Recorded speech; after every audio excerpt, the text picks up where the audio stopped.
All right. Welcome, everyone, to our virtual connections here for the Global Consortium of Entrepreneurship Centers. We're excited to have a couple of wonderful speakers today to share some knowledge around technology stacks at entrepreneurship centers. I know I'm not a techie. I can't wait to learn some more here today. It's going to be interesting. Before we dive into that, just a quick overview for those who might be new or unfamiliar with the GCEC. GCEC is an absolutely amazing community of fellow entrepreneurship center leaders, entrepreneurship educators. We come together for conferences, we have awards programs, we have virtual connections like this. It's great information in the newsletter, newly implemented Slack channel, which is getting really active with people starting to ask lots of questions and getting connected to one another, and all kinds of fun ways to get involved, learn from each other, share with each other. So if you're not already a member, I encourage you to join GCEC. So our two panelists today are going to each share some of their best practices and an overview of how they approach this idea of tech stacks and entrepreneurship centers. Each one of them will have a presentation, and then we'll have some time for Q&A, and we encourage our audience to submit questions through the chat at any point that you want to. And we'll do our best to try to get to those. I encourage our panelists to answer questions when you're not presenting. Do your best to stay active on the chat. And then, of course, we'll have some verbal Q&A as well. I'll try to ask as many good questions as I can, and maybe some bad ones too.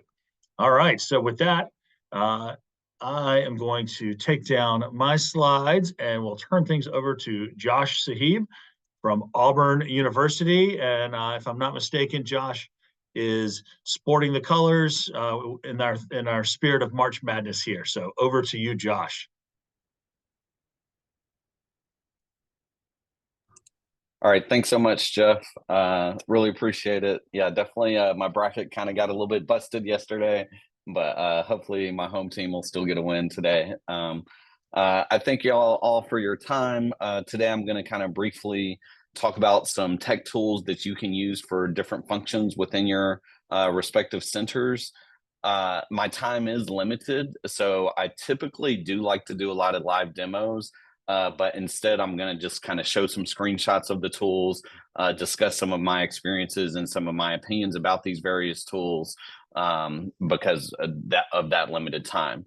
I should also mention that I'm going to be a little bit more kind of surface level, trying to cover a wide range of different tools.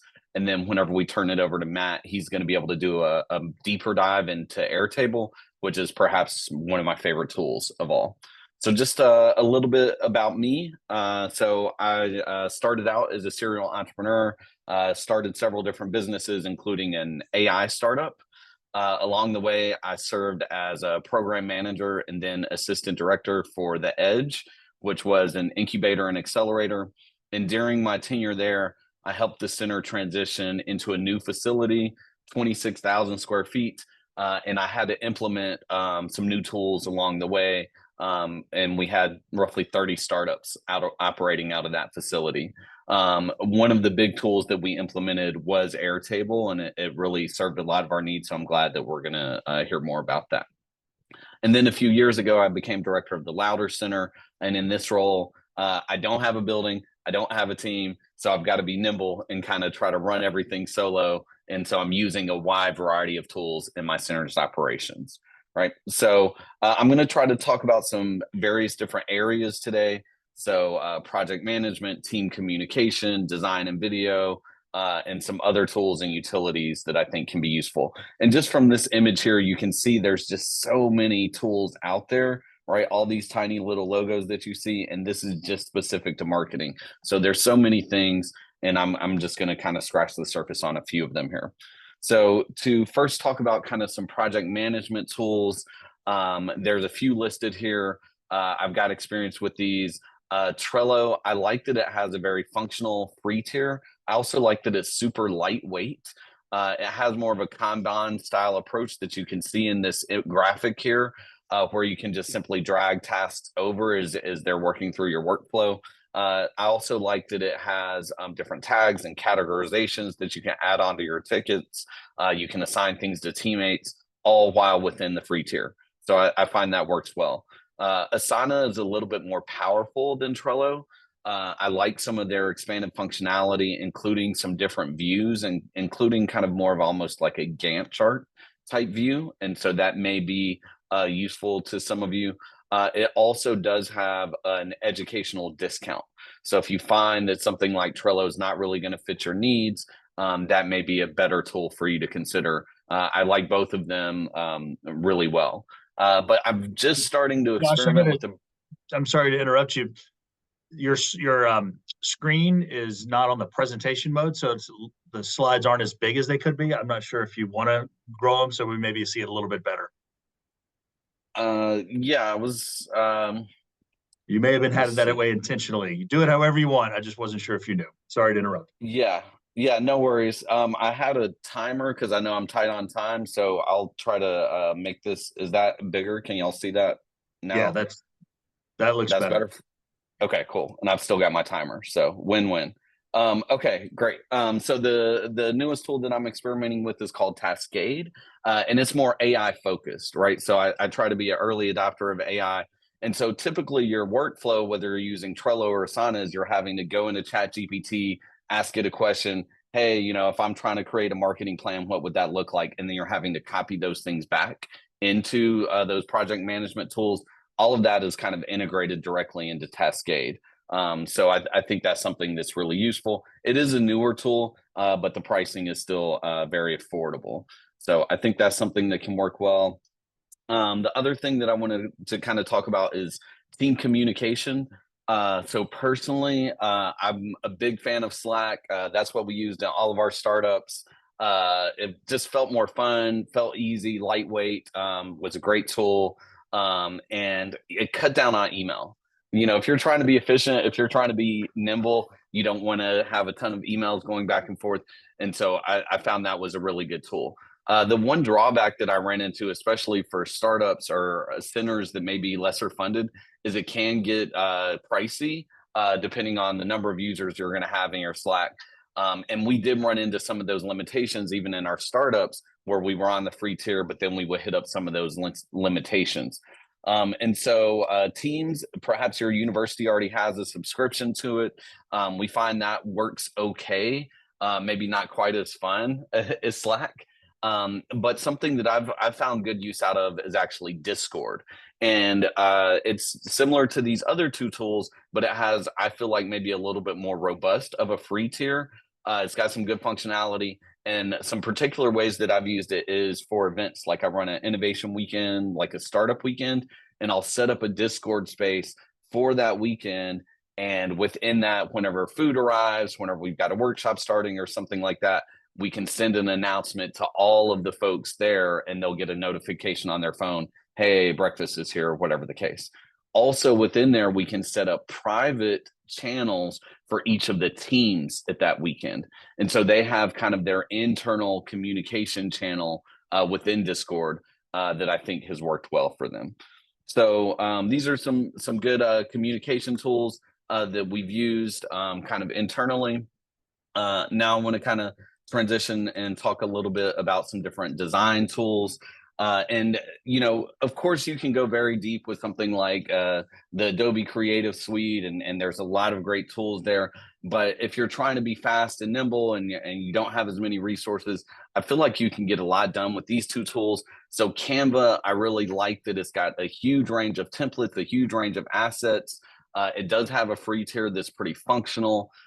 It also includes some of this functionality, and you can kind of see in this screenshot here for brand kits. And so that can be helpful for you kind of keeping all of your collateral that you're creating for your center on brand.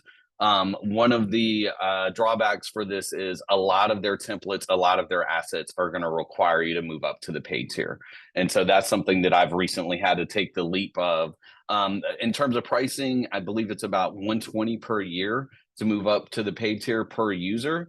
But I think there are some discounts or options. I was recently able to get an offer of 5 seats for $300 a year. And so I think that works well. Adobe Express is kind of similar to Canva, but it is not as complicated as I feel like you may see from some of the other Adobe tools. It was formerly called Adobe Spark. So I feel like that can be a good tool, but there are some weird limitations. For example, if you're creating a presentation deck, you can't really link things, which I think is super strange. It does one to its benefit. One of the things that has is some of the AI generated images from within Adobe Express are powered by Firefly, so you don't have any of those copyright concerns that you may have with a different tool. Additionally, both of these tools have some functionality to be able to do videos, right? Or social media posts and some of those things. So you're not having to manually resize things, manually figure all of those things out. So that's one of the reasons that I like both of these tools for some of your design needs. Some other tools that I wanted to talk about are Envoy. So whenever I was assistant director for the Entrepreneurship Center, our initial approach was we just had a physical sign-in sheet. People were, handwriting their names and email addresses every time. And, if you're coming in for co-working multiple times, a month, you get tired of signing in and then you stop signing in. We transitioned to a tool called Envoy, which could remember those email addresses. We set an iPad at the front desk, and there was still strong adoption because it was so easy and slick to use. Now, Envoy can also do some things like notifications if that person is coming, as opposed to for co-working space, maybe to meet someone there, it can send that person a notification, hey, you've got a guest that's arrived. They do have a free tier. It's somewhat limited, and it can get kind of more pricey as you move up to the paid tier. There's also Fathom, which is an AI-powered note taker. It can integrate with Zoom. Once again, if you're trying to juggle a lot of things, you don't have a ton of resources, I think it's something that can be really useful to you all, to just be able to have something that can kind of capture some of those notes, capture some of those particular action items. Now, in just a couple of minutes, we're going to be hearing from Matt about Airtable, which is a very robust tool that can be used for a wide variety of different purposes. In some ways, even though it's a very drastically different tool, I would put Notion into a similar bucket. For our team, we used it primarily for kind of our wiki, our internal policies. You need a source of truth of where does all of that live. If we're going to go figure out our pricing page, if we're going to figure out some of these things, our mission, our vision, our goals, where does all that stuff live? I think Notion is a great tool for that, but it's much more robust than just that. It can be used for project management. It can be used for a wide range of things. So definitely a tool that I would encourage you to consider. Then finally, I want to just kind of talk about some different utilities and other things that I found good use out of before my time ends. So I found myself once presenting in a large lecture hall, 100 plus people, and the folks in the back, and I had everything on a projector, my Mac connected to a projector, and the folks in the back could see all my slides. It was all working fine. But then for one portion of that workshop, I had to do some stuff on the whiteboard. Well, the folks in the back could not see the whiteboard. So from my iPhone, I'd screen mirrored to my Mac. My Mac was already connected to the projector, and that was a DIY version of a document camera. It worked super well. All the folks in the back could see everything, and I didn't have to lug a heavy document camera or something for that small portion of the workshop. Also, I'm an Apple guy. As a Mac user, I find Mac Preview works super well.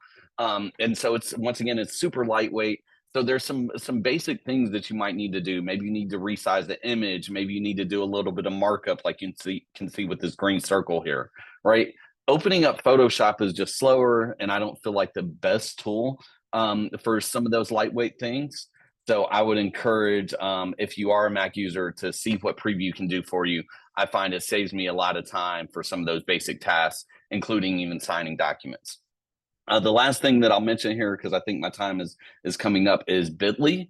And so regardless of what kind of collateral you're producing, stats are going to be important, right? And for us at Auburn, internally, we have our own kind of internal tool for link shortening. and for creating QR codes, right? And it provides analytics. It will give you a sense of what devices clicked on it, how many clicks you had, how many scanned your QR code, all of those things. And so Bitly is a very popular tool. If your university or your institution doesn't have some sort of internal tool, I believe they do have a free tier, but for some of the more robust functionality, you would have to move up to the paid tier.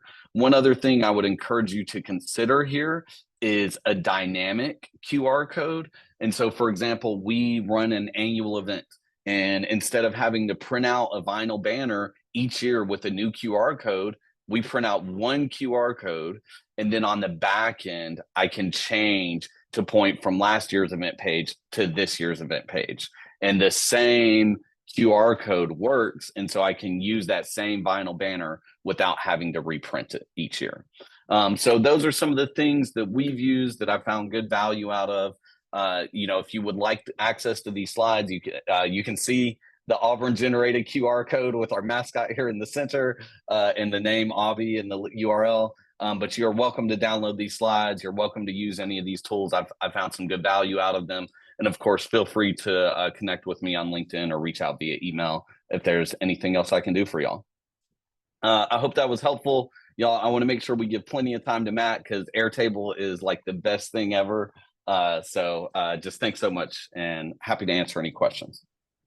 Awesome, Josh. Thanks so much. Sorry I threw you off in the middle there. You did a great job, and I appreciate all that. So in my entrepreneurship center, we've used a bunch of these. I can tell you that I'm sometimes the most tech illiterate of my team, and I hate to admit it because I like to try new things and I like to find things that work. But I've also learned that every time we try something new, it's just one more thing that not just one person, but an entire team has to kind of learn. We have student workers in our team that sometimes they're the ones driving the adoption of Trello or Bitly or something else, but then those students move on and somebody else has to either pick up the ball or it ends up dropping. How do you manage that? I mean, it seems like you're very tech savvy. Do you have any advice for those of us who, we've got so many things on our plate, like learning a new tool can be a time investment. And it sounds like you're a big fan of, I think I heard a lot of these, but Slack and Notion. Are there any that you think might be the first or easiest ones or most impactful ones that you would recommend somebody maybe start with? Yeah, I'm going to go ahead and plug Airtable again because I think it is that impactful, and I think y'all hear about that soon from Matt. But so a couple things, a great question. A couple things you can do is from some of those tools that you adopt, maybe try to adopt a couple that are super flexible. So Airtable, for example, there's so many things you can do with it. So if you learn it well and you use that in your center, that might take the place of 2 or 3 other tools. Similar, I think Notion could kind of be one of those, Swiss Army knives that can cover multiple use cases for your center. So those might be a couple of early ones that I would experiment with. And frankly, any of these tools, they are just, kind of a means to an end, right? So if your best project management system is a pencil and paper, hey, use what works for your team and for your center. And what you may find with some of these things is you try to use them and you're not getting the adoption. It's too cumbersome. It's too heavy, right? And so a lot of these tools that I kind of I lean towards them because they're more lightweight. Right, there's plenty of graphic designers that would be like, why are you talking about Canva whenever you've got a subscription to Adobe Illustrator? Well, because Canva is lightweight and it's a lot easier for a lot of folks to use. Awesome. I know that's the good news for all of us, right? All of these tools are getting easier. Just have to put a little bit of time into learning. Awesome. All right. Absolutely. Well, you've given several powerful plugs for Airtable, which is a tool that we do use here at my center, although I'm not an expert on it. So I'm hoping to learn some more here. And for that, we'll turn it over to our next panelist, and Matt Gyra. Matt, over to you. Thanks so much. Let's hear all about Airtable. Yeah, so 1 second. All right. Hi, everyone. +1 to everything that Josh said. I'm really hyped up Airtable, so I feel like I have a lot to live up to, which is great. The only thing I won't +1 is actually I hope his Auburn Tigers lose basketball today because they're playing Yale, which is where I'm from right now. So it's kind of convenient timing. So I'm Matt Cara. I'm the Director of Student Programming at the SCI Center for Innovative Thinking here at Yale. We are purely a student-focused innovation center at Yale. And I'm going to be talking a lot about Airtable. But to give you a little background, to give you who I am, I'm originally from Michigan. I grew up in the Detroit area, went to a small little school called Hope College, and helped lead their entrepreneurship programs. So I've kind of seen the gamut of entrepreneurship programs from really low budgets and low scale now into this bigger scale at Yale. I was also a founder myself. We created a company called Fathom, not the company that Josh mentioned, a completely different one that doesn't exist anymore. We made underwater drones, went through Techstars, and did the whole tech startup journey. So I've seen a little bit of everything from building curriculum at small schools, the startup founder life, and now doing things at a little bit bigger scale.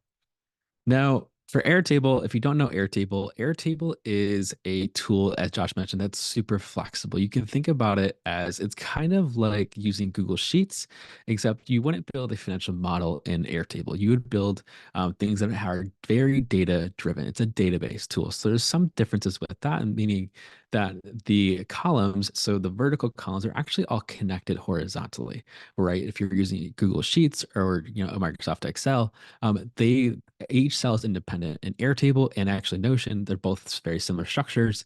They are database tools, so things are connected a little more easier. Takes a minute to get used to, but once you get used to it, it's a really powerful mechanism.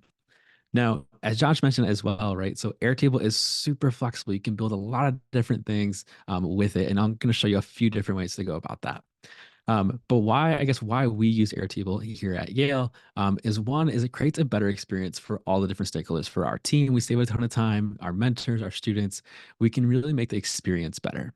It's also especially for our staff, we can do less time on stuff we don't want to do. So for example, we don't have to be copying and pasting a bunch of emails all the time. We can just automate those, or we can automate communications a little bit better. That's one example that I'll cover.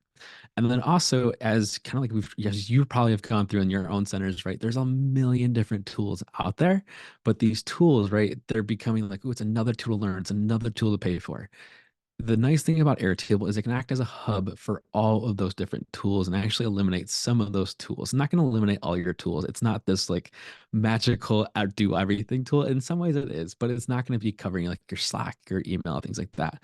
But Slack, your email accounts, anything can actually connect into Airtable, which is really nice. So you can think of Airtable kind of as the center of your hub, and then it kind of like spokes out into your different tools. The other thing I know, cost is a big deal for many of us, right?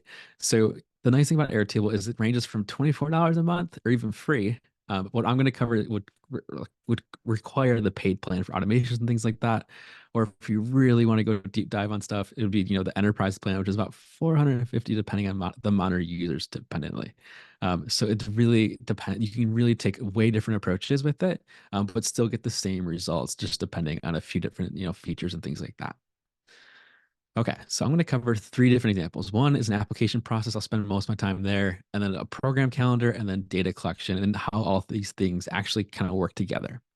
So, as many of you probably go through, you have applications to programs, whether or competitions. And for us, we actually just recently completed our application process for our biggest pitch competition called Startup Yale.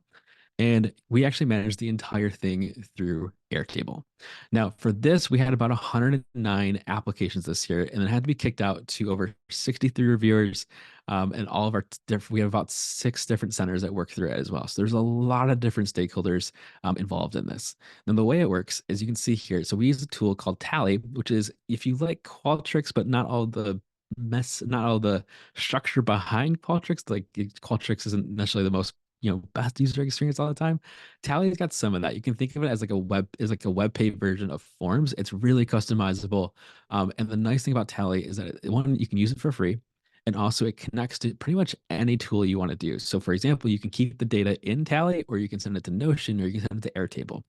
We use Tally because it's a really nice application process. It makes the students experience from submitting their applications really easy for that. And also, right, not every one of our partner centers wants to use Airtable, so we can kick it to Google Sheets. It becomes like again a hub and spoke model there. So you can see here's the different connections, but then here is where this information goes to. It goes into Airtable. So into Airtable here, and it's really clean here. Now, from there, right, because we have to send these applications out, what we do is we actually send them to reviewers, which are typically Yale alumni that help us review these different applications. Well, an Airtable, right, it would be like this record. It's like, it's pretty, you can read it, but it's not really sendable. So what we do is actually use a tool called Zapier. In Zapier, you can think of it as like the pipes of the internet. So it's going to connect different tools. If you think of the internet as a house, Zapier is the pipes connecting everything. Now, Zapier automatically, what we've done is built an automation that actually kicks all these application information into this really pretty Google Doc that you can see here for our teams. Now, once it's in a Google Doc, the nice thing about that is that then it becomes incredibly shareable. So we can share it with our reviewers. As you can see here, here's a list of our reviewers, what prizes they're going to maybe judge, and then here's like their matching. So what I can then do is take the 100 applications that we have, the 60 reviewers we have, and start matching based on the prizes. And this takes about an hour or two for me to match. I can even probably use AI or different ways to match. I manually been doing this, which isn't probably the most efficient way, but I can match that way and do it that. And then the best part I think about this is it sends emails for me. So that's 60 emails that I would have to send manually if I was copying, pasting, doing this manually. Airtable will just take care of it really nicely for me. So if I go next, you can see it'll send this really pretty email that has the applications from the review, the information of where to fill out their feedback. And Airtable is doing this all for me, just with their links and whatnot. And then what the reviewers then do is actually submit their feedback back into Airtable. So essentially we've created a hub, right? So I have all the reviewer feedback, I have everything that they need all in one place. So I can see, even group it by, these would be the team names. Here's all their feedback from each individual reviewer here on these records. And it's all the feedback in one place. So even as we're starting to make decisions for cuts into who's going to be a finalist, who's not, we can just very quickly look into the feedback and also then send actually all this feedback to the teams as well, which is all automated. So I automate all of this as well. So once we've gone through the feedback, we've gone through our review process, the teams get this written feedback, and it's super easy for us to send this out. We can send about all the 100 emails to each team with all this really amazing feedback in about 2 minutes. It's a really quick process, and it looks like it's coming natively from my inbox. So as you can see in this email, I actually have to put, this is an automated email. You do not have to respond because it's just really personalized. And sometimes teams get confused and they start responding. So that's a really, I think, a perk of Airtables. You can personalize things. You can make it really clean. It's a better experience for the students, better experience for the staff, better experience for the mentors and reviewers. So just to give you quick results. So this year in Startup Yale, we had over 109 applications, 63 reviewers, and then 4 different centers at Yale. That's over 600 application and reviewer matches and over 1,000 emails sent in about 3 weeks, all again from my inbox, but Airtable took care of all of that. So that saved me a ton of time. And the nice thing is that scales as we start growing as well. So that's applications. There's a lot there. Well, the next thing I want to cover is just program calendar.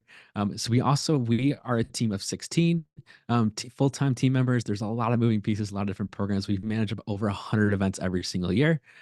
So you can see here, we actually use Airtable as well for managing our program calendar. So you can see this is the month of February. If it's in green, then everything's good to go. But you can see deadlines, you can see everything.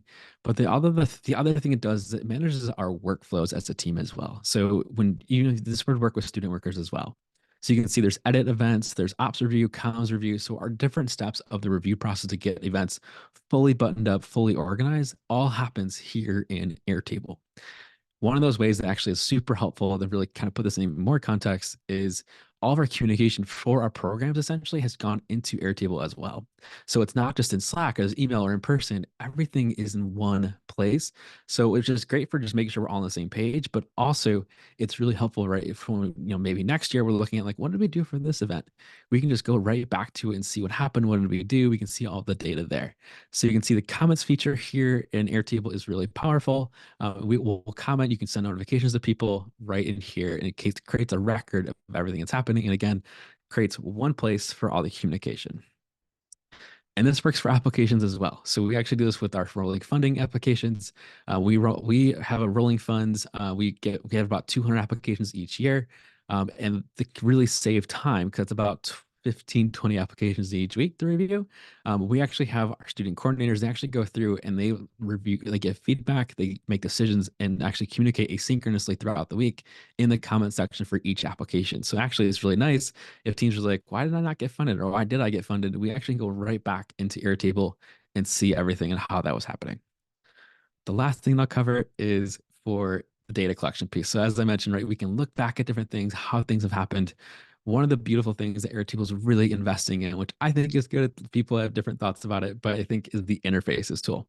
Now, interfaces, you can think of them as like dashboards or different, like, like a front page to your Airtable bases. So if you think of maybe in software terms, right, the Airtable databases are like the back end of a system, and the interfaces are really like the front ends. They're sitting on top, like a web page essentially.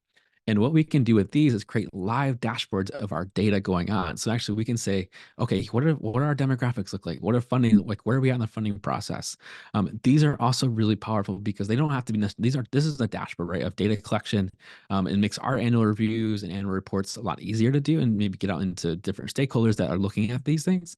But also, right, if you have team members that are like, ooh, Airtable is really overwhelming, you can actually now create interfaces as well that make the process a lot easier. So we can actually have a Airtable interface that actually makes it feel like more like a web page, like a custom app for someone that's really intuitive and it's built just for you. And it's just drag and drop. They're pretty easy to use.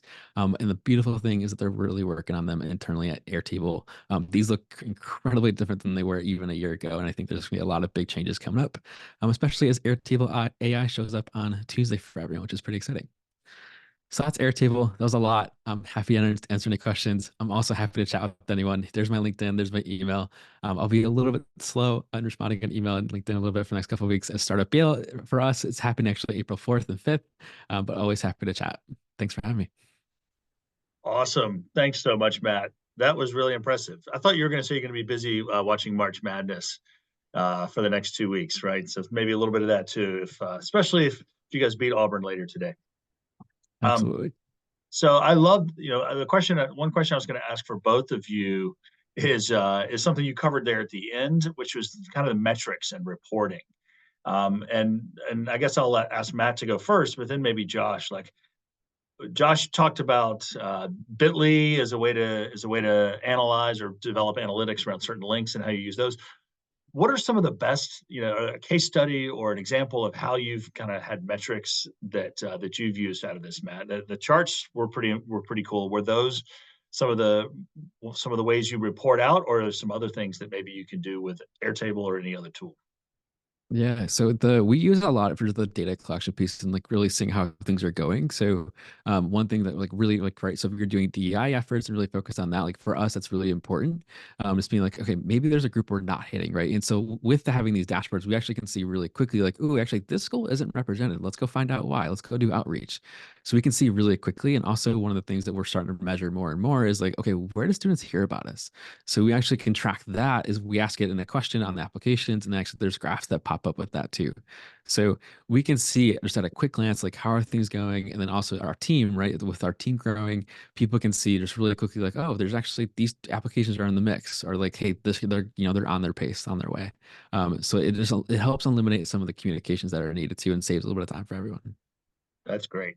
And a couple more questions I'll follow up with Matt. So you mentioned different price points for Airtable with the 16 members of your team and student workers and all the incredibly robust work that you're doing. What's kind of the price plan that you guys have there?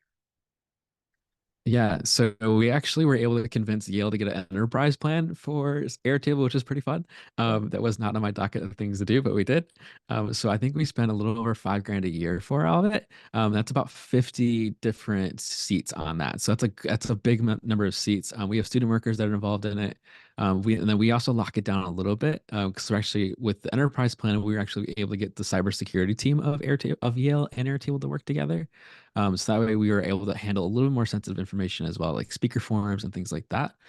So if you're looking to maybe add in sensitive information, highly recommend doing that. So that way you have your IT teams are in good shape too. And did you teach yourself how to use this, or did you have some kind of tech background that made this a little bit easier for you to do all this? I learned it myself. Essentially, what this sparked out of was a colleague when I first started here at Sci City was like, "Hey, we're gonna copy and paste things into a Google Doc," and I was like, "Nope, that's 100 applications. That takes a full week. I'm not doing that." So I taught myself these automations, and then here we are. Awesome. Thanks for all that. And Josh, I know I kind of threw out a couple of different things there. Is there anything that you want to share about reporting or analytics?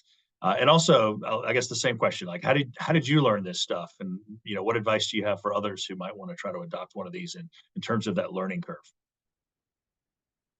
Yeah, so I guess regarding reporting and analytics, once again, because I'm like a solo person, I just do whatever is easy. So I find myself a lot of times just like throwing stuff into Google Sheets and then like custom formulas and building my own charts and dashboards.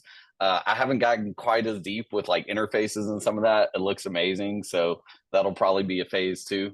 All of these things, I just learn by doing, right? So that's probably the biggest piece of advice. Any of the folks on the call, sure, you could go to YouTube, you could Google and research a bunch of stuff, but just like start playing around as a starting point.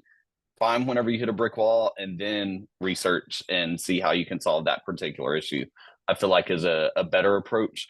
And so in my previous role, we had a board and they wanted certain types of stats and everything. And so I would just kind of build a custom Google sheet to track all of that data. That was before interfaces even existed. If I was in that situation again, I would probably do it primarily through Airtable.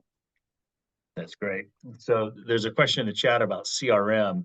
I guess Airtable can serve as a CRM. Have either of you used any other CRM tools that you might recommend?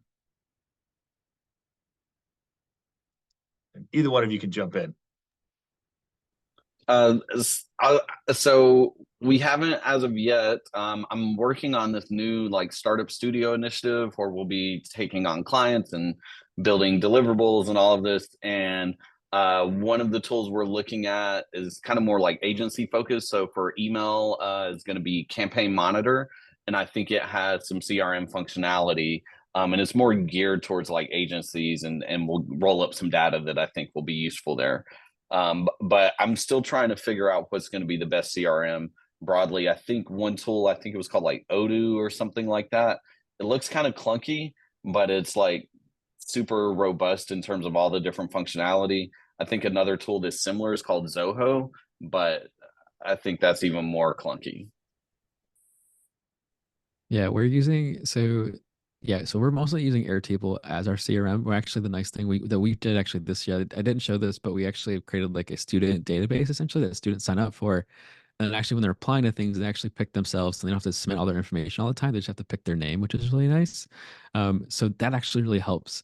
We also integrate a little bit with Salesforce. It's more on our mentorship side and matching there. But we're actually doing, I think, more on Airtable there. But yeah, I know HubSpot's also another tool that it's free for the most part, and actually will connect to different things as well.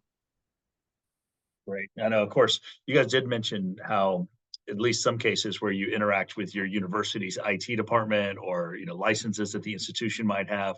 I know Salesforce is something our university does. So if we want to try to partner with that, we have those challenges of matching our databases with theirs or buying the seats and all that kind of stuff. That was more of a comment than a question, I guess. But here's something that might be more of a question. There are companies that and vendors that create tools specifically for entrepreneurship centers, whether it's running pitch competitions or managing mentor programs. Have either of you evaluated those? And you don't have to go into names, I guess, necessarily, but is that something that you have considered for your center, and how have you thought about that? And I guess we go with Matt first, and then Josh. I've looked at a lot of them. This is like, so my personal feeling is not anyone else, I guess. So I usually don't love them a lot of times because they don't integrate with anything else. I think that's the hard part of them. They're also typically really rigid, and that's where I really struggle because I want the dynamicness. For a lot of people though, that's great. But like a tool like these different don't want to name names, but like, there's other tools out there that maybe managing competitions or pitches or things like that. Typically those data lives in those lives in those tools, and it's really hard to bring them out or bring them into Airtable and whatnot. So that's why it's a big reason why I think it can overcomplicate things, and then you're again adding to your tool portfolio, and things like Airtable and things like that can get the job done if you and it's less training up your team as well. Yeah, I'm gonna just second everything that Matt just said there. I've experimented with some of those different tools. I find them rigid. Oftentimes, I find the data hard to get out of. In a previous role, I wasn't able to select the tool, so I was like, "Hey, you're going to use this tool," and oftentimes we ended up coming back to Airtable because what I had custom built, frankly, worked better for our needs because it could be nimble. Oh, you want to add this thing? Well, that vendor's thing doesn't have that. But with our kind of custom built thing, we can add that. Right. And so I think that's the benefit of something like this.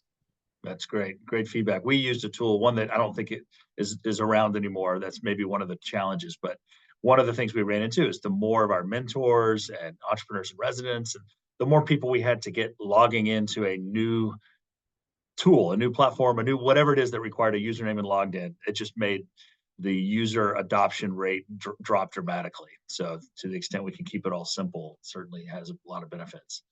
All right. So there's one of the questions in the chat. You guys feel free to jump in with anything you read there, anything you want to add. But one is, when you're teaching yourself some of these things, like Airtable, for instance, are you watching YouTube videos? Do you, what do you use when you run into a snag and you're looking for an answer to how to take the next step? And either one of you guys can go first. Yeah, I guess for me, I always try to start by just using it, and then try to get as far as I can. Maybe that's because I feel like more tech savvy by default. So I'm like, oh, I'll just figure this out. I'll click around, I'll click into settings and figure it out. And then yeah, I'll hit a wall. But then if your Google foo is strong, like any programmer will tell you, like 80% of programming is searching Stack Overflow, right? Is Googling for the way to get around the problem. And so I think it's similar with this. You're Googling around, you're finding articles, you're finding YouTube videos, you're finding support articles, things like that that can kind of help solve those particular issues whenever you encounter them. Awesome. And I see Matt put a link to the ultimate guide to Airtable. And we also have a comment from Stevie that LinkedIn Learning has a lot of Airtables. So thanks for those. All right. I'll ask our two panelists if they have any additional takeaways or best practices that can be used by other entrepreneurship center leaders. Any kind of last things that you want to add to what you've already shared? It's been great so far. And I'll ask Josh to go first, and then we'll let Matt close out that. All right, yeah. So I just like ran out of time. I'm a huge fan of Grammarly. It's great. So I would encourage that. Just for like communication, cleaning that up a little bit. Whenever I was at a center and we had like different speakers coming in, all of this VLC, video LAN client for like playing back media. It'll play back pretty much anything you throw at it. So like somebody would have this weird video and it wouldn't play or whatever. So VLC works great. I use Audacity for like audio editing. It's free, open source. Yeah, I see Flutterflow. Shout out. Yeah, that's great. I'm glad you're throwing some stuff in there. Extensio is something that I think can work well for like customer personas, and it's got some templates that are maybe a little bit more startup centric. So if you have some of your startups that are like, hey, I need to develop a customer persona or something, and they want it to look nice, or a business brief or things like that, Extensio is a platform that I've used in the past that I've found works well. Matt, you've been putting some links in. Anything you want to add around that? Yeah, I think so. One of the things, so being at Yale, we have a lot of non-technical students. So one of the things I've been really pushing them is to actually build apps and get MVPs out with these no-code tools. We've actually had students even start building in Google Sheets, and then you can connect into these different tools like Glide and Flutterflow. Flutterflow takes a couple weeks to learn. Glide is something actually you can pick up in like an afternoon, which is really cool. And I also dropped in Circle and Mighty Networks. I'm really pushing for an online community hub here at SciCity. I've been a broken record on our team, and we use Circle quite a bit. It's another hub, and that's where I think it's really helpful. And so Circle and Airtable also talk with Zapier. So just creating tools that create hubs, create communication. These are the tools. I think there's a big need for that. So that's where they're really helpful if you're looking to build community, especially online with those two. All right, all kinds of great stuff here. Could spend a lot of time clicking on these links and diving in. So Eric has asked a question, how do you use AI, or do you see any use cases for AI that you're already adopting or something that you may see in the near future? I'll start. So as a super small team, I'll just need a sounding board, and so that's something like I'm constantly have ChatGPT open. Hey, help me brainstorm ideas for this. Help me rewrite this content. Hey, play the role of a marketing professional with 20 years of experience, and how would I kind of get more awareness on this event that I'm doing, right? And so those are some common things that I use, and it's one of the reasons that I'm looking at this new project management tool, because what I find is that workflow from having to copy something from ChatGPT and paste it into Trello, it just like takes up a lot of time. So maybe that more AI centered productivity tool will help with that. Yeah, we're very much in experimentation mode with AI. So one of the things Yale's done, which is really cool, and we're partnering with like the bigger university on it, is actually created a walled garden. So essentially a more secure AI that doesn't go out into the greater web. So that way students can play around with it, staff can play around with it. And it's very tailored to our center in entrepreneurship and innovation. So we actually are kind of running like a separate asynchronous program for students to play around with it. And like we're gonna just see how people are building with it. We're playing around with it just kind of with like content creation, like, for wording to save some time on that. One of the things that I'm super excited about and start playing with starting next week would be the Airtable. AI is coming into everyone's Airtable next week on Tuesday. Um, I'm super curious what that's going to be like. I think that can help us, especially with some data collection pieces and some of the formulas in Airtable. It's still a little bit of work. And I think AI might solve some of those problems as well. So I think it's going to solve maybe some of these like smaller issues to start. I think also like Flutterflow and things like that, you can actually start building and coding with those tools as well. And right within them. So like for Flutterflow, for example, if you're designing a tool and you're like, I don't know, I want this custom feature, but I don't know how to code it, you actually can start typing in there and saying like, hey, can you code this up? And then you can start playing around with it and having AI actually code it, which that's amazing. So I think it's stuff like this. It's nothing, I think it's gonna be a lot of little cases that are gonna build up into bigger things. This is incredibly valuable. I think, next question is, what is your hourly rate going to be when other universities want to hire you to consult for them in building out their tech? Uh, I hope that you guys will continue to share this kind of information with our community, whether it's conferences or webinars or whatever the right format is, right? We can use technology to share this information in lots of different ways. Thank you so much. I have definitely learned a lot. I've taken a lot of notes. I'm a little scared of what I might do next. Hopefully it won't be nothing. I'm sure it will. I'll have to do some things. And even if it's get my team to do more, that'll be one step. But thank you both to Josh and Matt. This has been really, really valuable. And I hope the rest of our community here will join me in thanking you for sharing with us here today. As was mentioned, we have a Slack workspace here for GCEC. Speaking of tech stacks, this is a new one for our community here.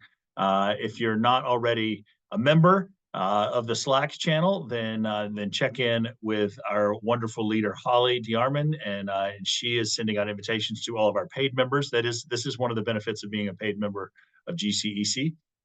So if you want to be a member and you're not already, check in with Holly. That's a great and a great opportunity for us to keep connecting with each other. And of course, we do have conferences too. The next one coming up is what we call our Global Summit. It's going to be in Bangkok and in June. So applications or registration is now open. So should be a great conference in June. And of course, we'll get together in November at Babson University or Babson College outside of Boston later in the fall. But the next one up is the one in Bangkok. Our next webinar will be on AI, around a paradigm shift in entrepreneurship education. So please join us roughly 1 month from now on April 26th, same time. And we'll be joined by Mo Lee from Stanford. And we'll talk about some interesting new things going on in entrepreneurship education. So with that, I want to once again thank our panelists. Thanks to our GCEC headquarters, Holly Diarman and Nadine Bentis, for helping put all this together. On behalf of GCEC and our community, we hope you enjoyed this webinar, and we hope we'll see you at our next GCEC activity. Take care.